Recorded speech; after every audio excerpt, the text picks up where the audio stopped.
طریقے کے مطابق نماز کو ادا کرنا ہے.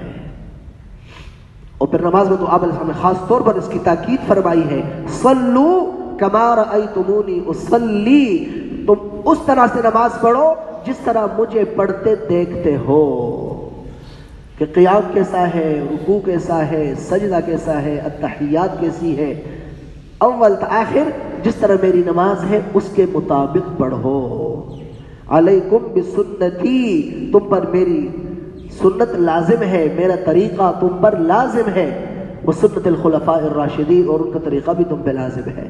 اگر اس سے طریقہ ہٹ گیا نا تو کچھ بھی نہیں ملے گا بھائیوں، کچھ بھی نہیں ملے گا. فجر 2 رکعت پڑھائی ہے، ظہر 4 پڑھائی ہے، عصر 4 پڑھائی ہے، مغرب 3، عشاء 3، 4.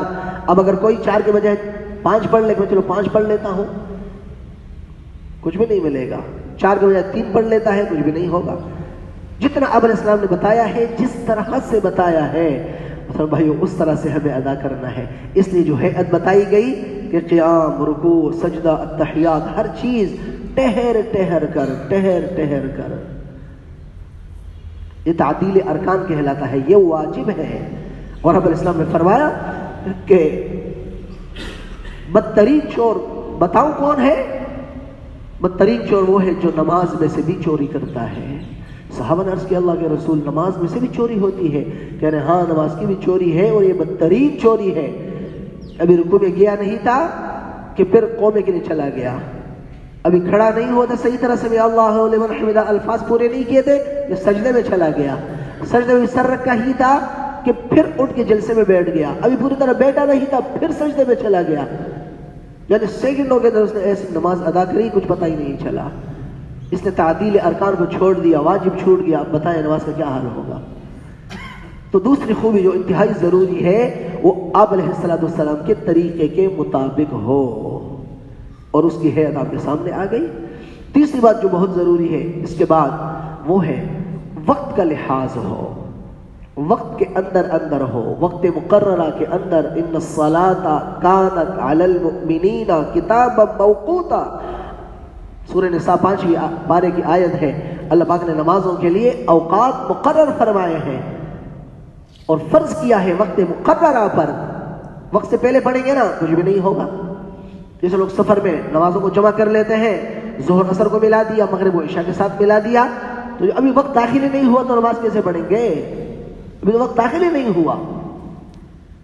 ہاں حج کے موقع میں شریعت نے اجازت دی ہے، وہاں جمع بین الصلاتین ہوتی ہے، وہاں جمع بین الصلاتین ہوتی ہے کہ آپ مزدلفہ میں جاتے ہیں، مغرب اور عشاء کو عشاء کے وقت میں ادا کریں گے. اگر آپ نے عشاء سے پہلے ادا کی نا اس میں کچھ نہیں ملے گا، وہ ہوگی نہیں. وہ پڑھنی ہی عشاء کے اندر ہے جب عشاء کا وقت داخل ہو، مگر وہ شریعت کا حکم ہے، اس میں ہماری اپنی مرضی نہیں ہے. تو وقت سے پہلے پڑھی کچھ بھی نہیں ہوگا، اور پڑھ تو لی، وقت قضا ہوتے پڑھ لی، یا اس کے بعد پڑھی تو وہ کیا نماز ہوئی؟ اب سورہ ماعون پڑھتے رہتے ہیں، سنتے بھی رہتے ہیں. ارأیت الذی یکذب بالدین، اس میں ایک آیت آتی ہے فویل للمصلین، ہلاکت ہے نمازیوں کے لیے. ارے نمازی بھی کہہ رہے ہیں اور ہلاکت بھی؟ جب نمازی ہوا تو ہلاکت کس بات کی؟ ہاں اس لیے الذین هم عن صلاتهم ساہون، یہ نماز تو پڑھتے ہیں لیکن غفلت کے ساتھ پڑھتے ہیں. ابھی تو بہت وقت ہے، اور کرتے کرتے وقت نکل رہا ہوتا ہے اور مکروہ وقت داخل ہو چکا ہوتا ہے، اور بسا اوقات وقت پورا ہی نکل چکا ہوتا ہے. اب پڑھی بھی تو کیا پڑھی؟ اللہ پاک کہہ رہے ہیں ہلاکت ہے ایسے نمازیوں کے لیے. اب خود سوچیں. تو تیسری بات، نماز پڑھنی ہے وقت کے اندر پڑھنی ہے. اور آپ ذرا سے سوچیں نا، بعد میں بھی تو پڑھیں گے نا، جتنی دیر اب لگا رہے ہیں اتنی دیر اس وقت بھی لگائیں گے. تو جب بعد میں بھی پڑھنی ہے اور وہی 8، 10، 15 منٹ لگانے ہیں تو پہلے لگا لیں، کیا فرق ہوگا؟ پہلے لگا لیں، وقت مقرر بھی تو ہو جائے گی نا، اور ہلاکت سے اور وعید سے ہم بچ جائیں گے. تو پڑھنی بھی ہے، وقت کے اندر پڑھنی ہے. تو یہ 3 باتیں بڑی اہم تھیں. اگلے کچھ صفات اور بھی ہیں، وہ انشاءاللہ اگلے نشست میں بیان ہوں گی، لیکن باتوں میں اب ذرا غور بھی کریں. اس کا تذکرہ نا اپنے گھروں میں ضرور کر لیں.